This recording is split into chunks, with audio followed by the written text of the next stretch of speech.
जी भाई, आज यहाँ पर बर्थडे था इनका, आप यहाँ पर पहुँचे, जन्मदिन इनका मनाया गया, लेकिन इसके अलावा और लोग शामिल हुए हैं आपके पार्टी में, क्या बताएं? मयूर भाई एक ऐसी शख्सियत है, जब 2009 में हर छोटे छोटे हलके में हम एक ऐसी रोशनी ढूंढ रहे थे जो हमारे सोच के साथ चले और उस दौरान पे जितेंद्र आव्हाड साहब को जिता के लाए।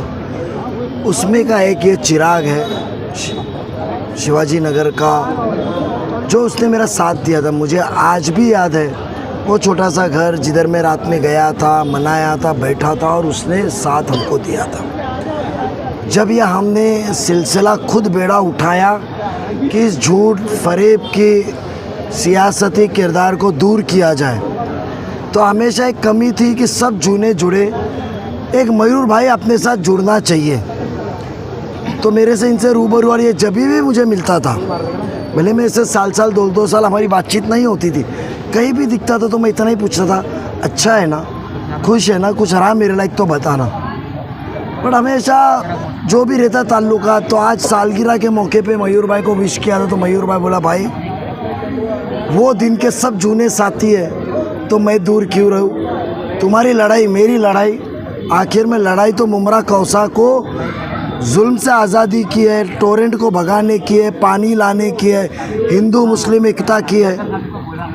एक बात अच्छी कही मयूर ने कि आपको इधर बीजेपी और कलवा में मुसलमान बताया जाता है, एक मयूर सारंग जैसा शिवाजी महाराज के पास मदारी मेहतर काजी थे जो तोपखाने के और वकील बड़े थे, तो लगा एक मयूर सारंग तुम्हें मुमरा से हिम्मत देने को जुड़ेगा। आप आइए, जिस दिन आप मेरी सालगिरह होगी उस दिन मैं आपको तोहफा दूंगा। मैं तो ऐसा ही आया था विश करने को, एक कार्यकर्ता है, सच्चा कार्यकर्ता है और मैं कार्यकर्ताओं की इज्जत करता, कार्यकर्ता को विश करने आया था। उसने मुझे कहा कि नजीब भाई मैं आपके पार्टी में शरीक होना चाहता हूँ, और मैंने अपना निकाल के दिया। उसके सब दोस्तों ने, सब साथियों ने, घर वाले ने कहा कि हमको राष्ट्रवादी में शामिल होने का है। एक अच्छा सच्चा गरीब घर का शख्सियत मुझे मिला है। मुझे ऐसे लोगों के साथ में काम करने को अच्छा लगता है क्योंकि इनमें ईमानदारी होती है, फ़ायदा देख के आते नहीं है, काम देख के आते हैं। मुझे खुशी है कि मेरा 2009 का मेरा भाई आज मेरे साथ कंधे से कंधा लगा के आने वाले दिनों के इलेक्शन में लड़ने को तैयार है। जितेंद्र आव्हाड ने मंच से कहा कि पॉकेट मार है और पॉकेट मार मुमरा शहर में घूम रहे हैं। जी बराबर का। उनका सरदार जो है वो अजीत पवार को बराबर का। मुद्दे, विकास के मुद्दे, उड़ान पूरी ज़मीन पे आ गई है, मुद्दे नहीं है बात करने को। अरे वो चाचा भतीजा की बात छोड़ो, दिवाली में वो साथ में बैठे हैं, आपकी खुद दाल गलने वाली है कान भर के इसका उसका। और पाकिट मार की बात करते तो आव्हाड साहब से पूछो, कब्रस्तान की मिट्टी का पाकिट का है, टोरेंट का पाकिट का है, प्लेग्राउंड का पाकिट का है, स्कूल का पाकिट का है, पानी का पाकिट का है, नशा जो बिकता है उसका पाकिट का है।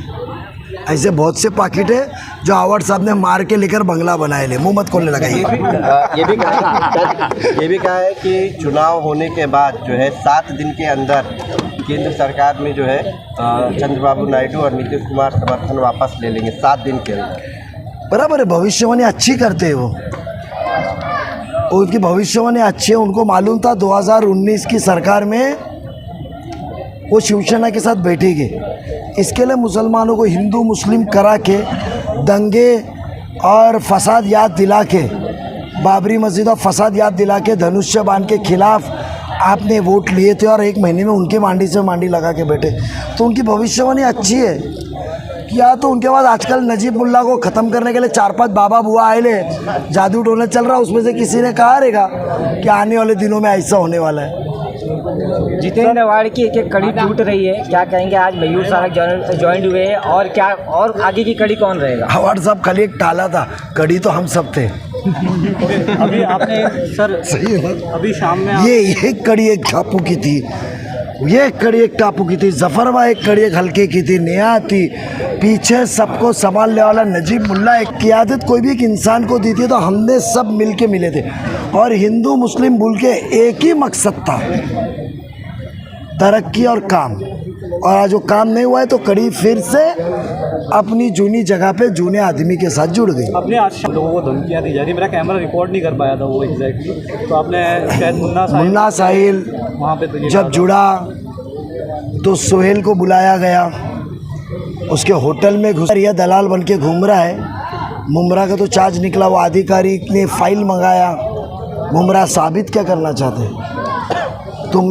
तुमको हमने वोट दिया है गरीबों का काम करने को, उनको पानी पिलाने को, ड्रग्स को दूर करने को, काम करने को, नौकरी देने को।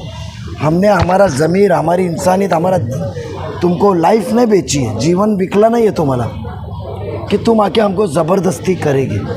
उसके बाद में कल झंडे लग रहे थे वहाँ दादागिरी। ये जो दीवा के प्रभाग समिति में इल्लीगल पैसे जमा करने वाले की जो लॉबी है ना, दलालों की और जो बिल्डिंग की, ये राजनीति से दूर रहे। आपके ज़रिए मेरा उनको ऐलान है। मैं कभी नहीं चाहता हूँ कि मेरी लड़ाई में गरीब इंसान का नुकसान हो।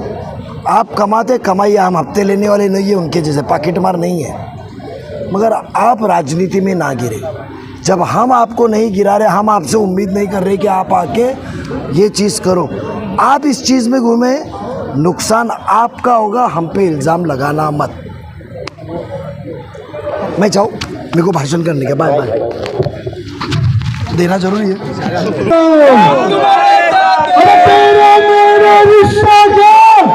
नमस्ते सभी को, अस्सलाम वालेकुम भाइयों। आज सबसे पहले तो मेरा जन्मदिन, और आज तो दो खुशी की बात है। एक तो मेरा जन्मदिन और दूसरा तो मैं आज जो हमारे भावी आमदार है नजीमुल्लाह साहब, इनको समर्थन पूरा, मेरे जितने दोस्त हैं तो उनके साथ में मैं पूरा उनको समर्थन दे रहा हूँ। उन्होंने एक बात अच्छी बोली कि 2009 में मेरे घर पे आए थे और मुझे उन्होंने रिक्वेस्ट की है कि भाई आपको अवार्ड साहब को जिताना है। तभी तो हम स्थानिक आमदार यहाँ के राजन कीने साहब थे, जो यहाँ के जो मुमरा के थे और स्थानिक थे, उनको हम सपोर्ट कर रहे थे।